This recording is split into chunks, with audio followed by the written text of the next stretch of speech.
UPA सरकारच्या आर्थिक गैरव्यवस्थापनावर सरकारची श्वेतपत्रिका। दोनही सभागृहांमध्ये अर्थमंत्री निर्मला सीतारामन स्वतः मांडणार लेखाजोखा।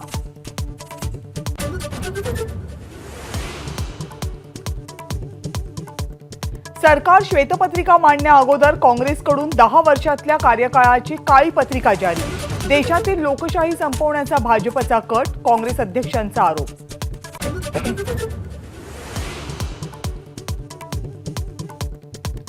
राज्यसभेसाठी प्रदेश भाजपकडून 9 नावांची यादी दिल्लीला पाठवली। नारायण राणे, विनोद तावडे, पंकजा मुंडे, हर्षवर्धन पाटील, चित्रा वाघ यांच्या नावांचा यादीमध्ये समावेश। काँग्रेसचे माजी आमदार बाबा सिद्दीकींचा पक्षाच्या सदस्यत्वाचा राजीनामा। ट्विट करून दिली माहिती, काही गोष्टी न बोलणंच योग्य, सिद्दीकींचं सूचक वक्तव्य।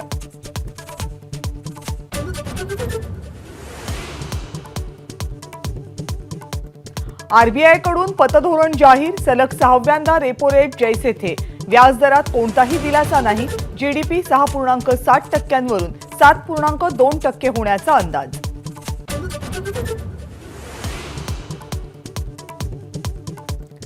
महाविकास आघाडीमध्ये सहभागी होण्यासंदर्भात वंचित उद्यापर्यंत मसुदा देणार।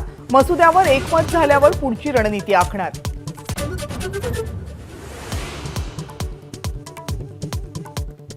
सगळे सोयरे अध्यादेशाचं कायद्यात रूपांतर व्हावं यासाठी 10 फेब्रुवारीपासून जरांगे आमरण उपोषण करणार।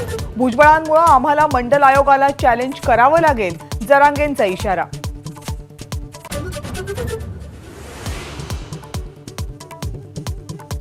नागपूर विद्यापीठात कुलगुरूंसमोर भाजयुमोची घोषणाबाजी। सावरकरांचा पुतळा जाळल्याप्रकरणी युवक काँग्रेस अध्यक्ष कुणाल पाटील यांच्यावर गुन्हा दाखल करण्याची मागणी।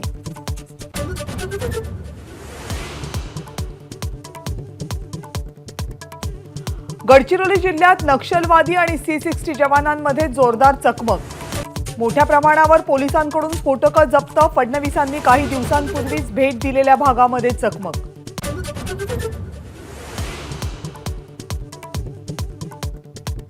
पुण्यापाठोपाठ नागपूरमध्येही सराईत गुन्हेगारांची पोलीस परेड। नागपूर शहराचा पदभार स्वीकारल्यावर नवनियुक्त पोलीस आयुक्त रवींद्र सिंगल ॲक्शन मोडवर।